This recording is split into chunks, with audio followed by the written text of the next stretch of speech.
What was the most shocking thing you heard the quiet kids say? Story 1. Nothing.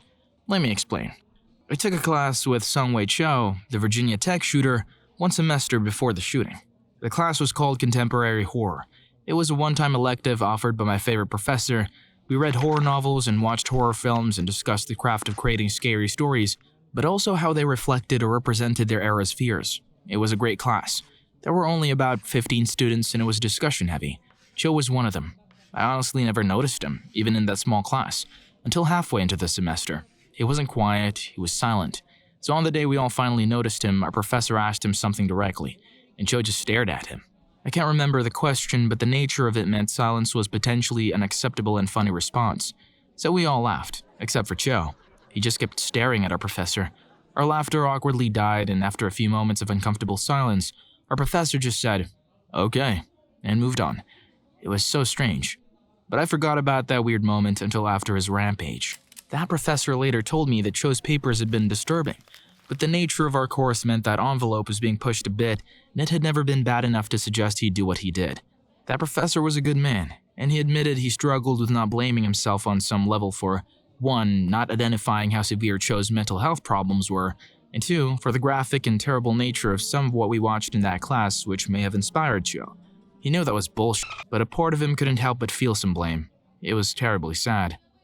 Story 2. There was this one quiet girl in my class, and she would never say anything. This was around 3rd or 4th grade, but I would always try and get her to talk.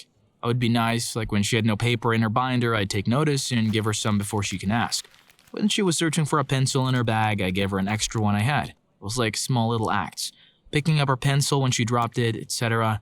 Then at lunch, this kid was picking on me. I was short, weak, and very emotional back then.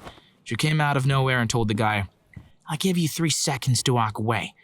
I was stunned because those were the first words I'd ever heard her say. The guy slapped me and she did a straight kick to his balls after that. I was honored and shocked she ever said anything. She never said anything after that, but I did say thanks. Texted a friend that I did get to keep in touch with from back then. She said that the quiet girl moved shortly after I did. She did have the quiet girl's number. I called it, and it came up with, "This landline is disconnected." Bullshit. Now I'm struggling even more. I need to find this girl. The girl I texted, though, didn't even know her name. No one really did, I guess. What high school she goes to is still unknown, and where she lives is still unknown. Story 3. This douchebag kid who constantly f***ed with people was in line with the quiet kid and the quiet kid's friend. The quiet kid is a bit overweight, so when he gets up to the lunch lady and gets his chicken nuggets, the douchebag says, "You don't want extra nuggets, big guy?" The quiet kid out of nowhere just starts ranting. "No, I'm all set. But what are you up to this weekend? You want to hang out, grab some food, maybe f*** a bit? I like to be on top and you look like a bottom. What do you say, you want to f*** tonight?" The entire line is dead silent. The douchebag starts getting all pissed off and acting like he's gonna start a fight, and the quiet kid says, "Okay, fine, you can be on top, baby." The douchebag kid leaves to the entire line laughing their ass off at his expense. No idea if the quiet kid was gay or if he just knew that even jokingly suggesting that the douche kid was a homosexual would upset him more than anything. But I do know he left the line with his delicious chicken nuggets and a huge smile on his face. Story 4. I was the quiet kid.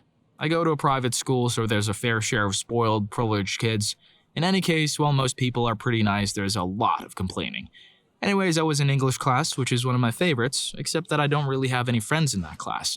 I trained myself to not say anything because when I did, I was usually met with groans and a chorus of, "John's doing it again." The teacher was a nice, young, pretty English major, but I'd also gone to a private school, so she was used to well-behaved kids. To her delight, my class is that. The only negative quality about most of the students is, like I said, complaining about completely inane things. Somewhat early in the year, when she was still under the impression that we were all well-behaved, uniform young men and women, during a quiz, a random girl decided to start whining about analogies. Understand, this is the kind of class where talking during quizzes is socially acceptable, because it's understood that no one's cheating or dumb enough to cheat by straight up asking people the answer. I had gotten pretty sick of the complaining, so after she finished her rants about analogies, I pulled out an old line from Dave Barry, thus ruining my class's state of grace forever. And that's why I started doing heroin. At the time, I thought that would be pretty hilarious, but instead, the class just stared at me and the shocked teacher couldn't seem to find the words to say. No one in the class really knew me well, so they had no reason to believe I was joking. For the rest of the year, no one complained about analogies. Story 5. Our quiet kid was Tommy. Tommy never said anything, ever. Out of all the lunches we ate at our table senior year, I think Tommy was the only one who never told a story or even added anything to the conversation. He just always sat in the same spot, along the wall, eating his lunch and laughing occasionally at our jokes. One day we were sitting in the cafeteria eating lunch and sharing stories like we always do. My friend Raymond had spent the previous night with a girl named Haley. She was 2 years younger, but already had a reputation for hooking up with a lot of different guys. So he was telling us everything that went down, kind of bragging, even though nobody was really impressed as we were aware of Haley's reputation.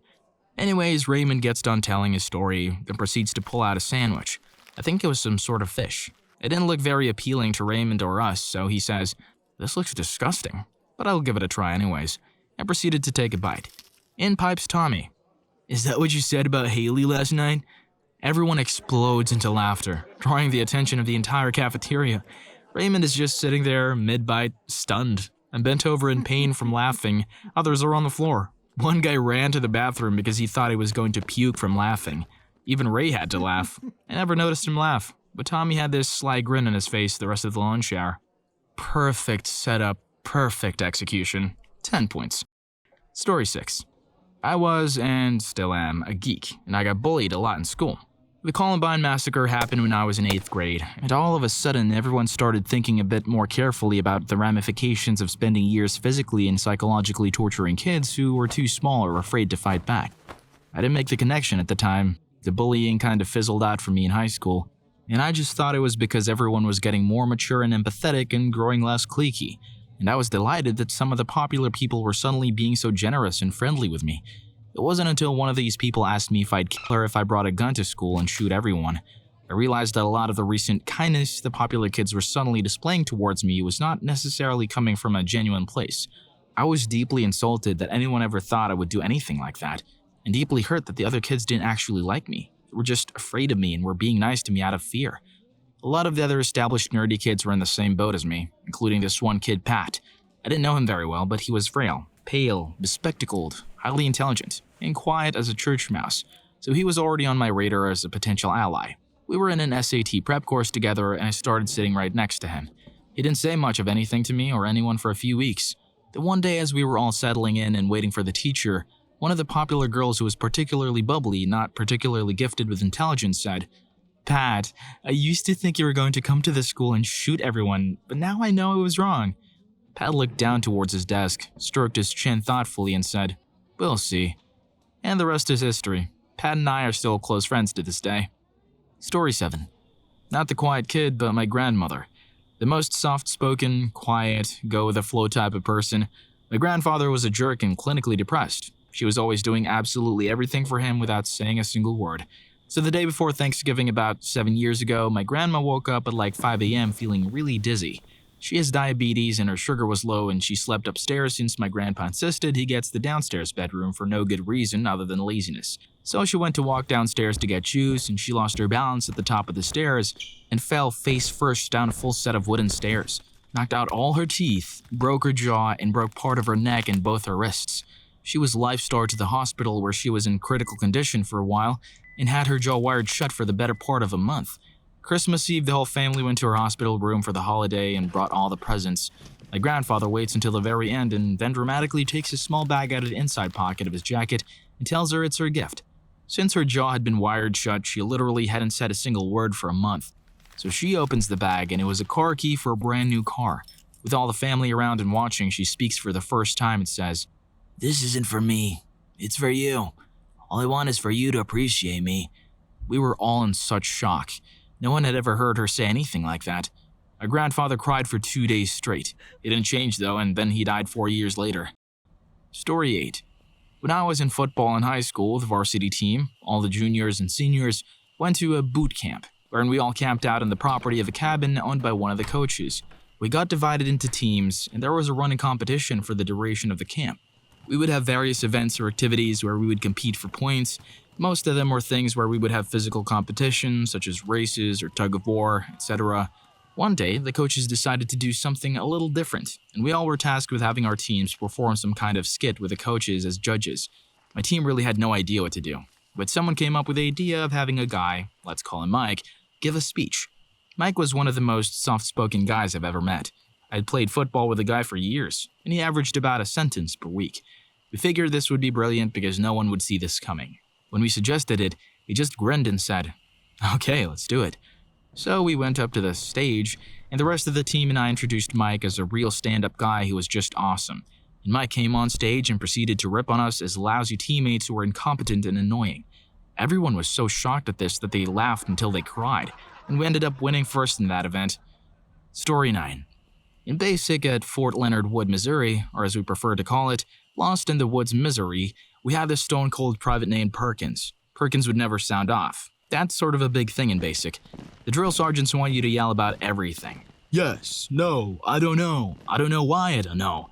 I'm sorry, I don't know. I have no excuse for not knowing. Any other thing they generally wanted to hear you shout loudly. The counting of numbers, you get the idea. Perkins never sounded off for any of it. This got him in trouble. All the time. Every single day, they'd scream at him for not screaming. He'd sort of answer them in a moderate tone, then they'd smoke him until he was ragged. This went on and on and on for weeks until, well, Perkins was a machine. Totally unsmokable and still totally quiet. The drills relaxed on how often they punished him for not speaking up, but they'd still do it from time to time. Anyway, the first thing I ever really hear this guy say of his own initiative was, "We're out on a field exercise digging foxholes in MOPP4. That's when you have to wear the entirety of your charcoal, insulated chemical suit, gloves, ridiculously oversized Mickey Mouse rubber boots, and a chemical mask. I mean, you look like a pure Had to drink water through this stupid little hose in the front of your mask that made everything taste like used BDSM latex. Some sergeant major was touring the trainees, walking around to see how we were doing. Drill sergeants in tow, of course, to make sure we're looking our best. I looked out of being a squad leader. I only had to dig a hasty around the perimeter, but I felt like a bag not doing anything. So I started pitching in with my guys to try to get the work done faster. I should clarify, the hole I had to dig was significantly less deep than the one they had to dig. They needed foxholes, which essentially comes up to your armpits. My hasty only needed to conceal me when I was prone. It's so first line leadership can get up and run fast to give orders. It was a really old playbook we were using back then. I digress. I was helping Perkins dig when the sergeant major walks up. I snap to parade rest and answer his questions with a song and a smile. Perkins keeps on digging. SGM starts directing his questions right to Perkins, who looks up at him for a second and keeps digging. SGM goes, "Boy, you better answer me, or you're gonna be in a world of hurt." At that, the two drills with him start approaching Perkins, who spikes his E-tool, the shovel we used to dig, looks up again and pulls his mask off saying, "Man, I wish you'd just leave me alone." Drill sergeant attack. Leap into the foxhole with him and start screaming in his face. He gets smoked in full gear, me along with him because I'm his squad leader, and we went to bed dog-tired. Damn it, Perkins. But then the coup de grace. The second thing I ever hear this man say. I mean really say. The sentence he forms on his own. Right before graduation, those of us whose families didn't fly out to watch got a 3-hour off-post pass to catch a movie or something, while everyone else hung out with their folks. Me, Hurtado, Rojas, and Perkins don't have family coming, so we hop a bus right outside the gate in full Class A uniform to unwind and grab a bite at a Golden Coral. Now Hurtado, Rony Rojas, and I, we're buddies and we're shooting the telling stories, laughing, and Perkins, man, he's laughing right along with us. We got along fine. He just never talked. You couldn't even get anything out of him with open questioning. He'd nod or shake his head, and that's about it. He's done with his plate, and he goes up and gets a huge bowl of Jell-O. While he's up, a lady comes around and snags his empty plate, but she takes his silverware with it. Perkins sits down, looks around his spot for a hot second, and does that black eye mouth clicking thing. You know? Is that racist? I don't know. I can't do it anyway. But he clicks and shakes his head from side to side. "Perkins, what's wrong?" I ask him. He glances up, looks around at all three of us, and says, "Jacked me from my spoon." The three of us almost vomited. We ended up laughing so hard, which caused a huge scene. Profound words, Perkins. I wonder what happened to him. Story 10. I didn't physically say it, but I think this is still applicable. I was the quiet kid in this scenario. I had recently moved, so I don't really know anyone, and I was really shy. I just gotten an iPhone as a birthday gift and had downloaded a That's What She Said app. It was 8th grade, and it was still funny back then. I had hidden the phone in my pocket with the app running to try to get the kid next to me to say something that could be taken as a double entendre to use the app button. Here's my fuck-up. The school was extremely strict with phone use in class, so when I heard the teacher coming through the door, I tried to press the power button to shut the phone off, while it was still in my pocket. The teacher noticed that I was fumbling with a phone, so he yelled, "Hey, what's in your pocket?" I nearly jumped from fear and accidentally hit the button with the phone on max volume. "That's what she said." He realized it was my phone, so he followed it up with, "Give it to me." God damn it. I also had my house keys in my pocket, and the keys weren't letting me get the phone out or find the power button. I accidentally hit the button again. "That's what she said." By now, everyone in the class is about to pass out from laughter, and I was extremely embarrassed. I finally took the phone out of my pocket and handed it to my teacher. Luckily, once the initial anger passed, he said it was actually kind of funny and let me off with a warning. I was able to make some friends as a result, too. Story 11. In high school, the quiet kid I always ended up having classes with had moved from India when he was 7. We always assumed he didn't speak English well and felt uncomfortable. Even the teachers would avoid asking him questions, as they likely made the same assumption. Further, the very few times he did speak, such as to ask to go to the bathroom, he had a heavy accent. Enter junior year physics class. The same deal. Never had a conversation with the kid, he never spoke, etc. In typical high school physics fashion, we were learning to calculate the position of a cup to catch a ping pong ball that was launched by a catapult of sorts. Anyways, the teacher could not have been happier to show us all the power of mathematics and asked the class excitedly something along the lines of, "How good does it make you feel knowing you were able to calculate where the ball landed?" Out of nowhere, the kid screams at the top of his lungs, with no accent whatsoever, "Good enough to f your mother." No one said a word, not even the teacher. After what seemed like an eternity of laughter, she simply moved on. Turns out the kid spoke English perfectly, and just pretended he didn't in order to have to do way less work than the rest of us. Brilliant. Story 12. The kid was quiet but joined forensics, not the crime kind, the do a short bit of acting for competition kind, which usually goes hand in hand with debate. The quiet kid was so quiet that my teacher actually told me my year-long assignment would be to talk to him to get him to start talking. The kid was funny. I thought it was insanely awesome. I'd heard about him from other people but never met him. He did cartoons and stop animation and had the deepest voice I'd ever heard. He had a bunch of elephant jokes on his calculator that made me laugh. I actually had a bit of a crush on him and thought he was cute, but I had a boyfriend and we were very different. I was a stoner and drinker and he was pretty straight-laced. Anywho, he didn't talk much, no matter how much I annoyed him. I ended up spraining my ankle at some point and was sitting there, bugging the hell out of him, trying to get him to react. He and I were the only ones in the room for some reason, and in the midst of my annoying him, he grabs my crutches and hobbles around the room saying, "Oh hello, I'm Doyle Rules and I'm so super annoying. I just talk and talk and talk and no one can make me quit talking. Isn't that funny?" This goes on for about 2 minutes. I'm rolling because it's so out of character and he's funny even if he's making fun of me. I was just doing my job, damn it. He stops, people come back into the room, no one saw it, except me. We talked more together after that, not just me babbling at him with no reciprocation. We're Facebook friends now. I'll bring it up every now and then. He says he doesn't remember that really, but I think he's screwing with me. One of my favorite people ever.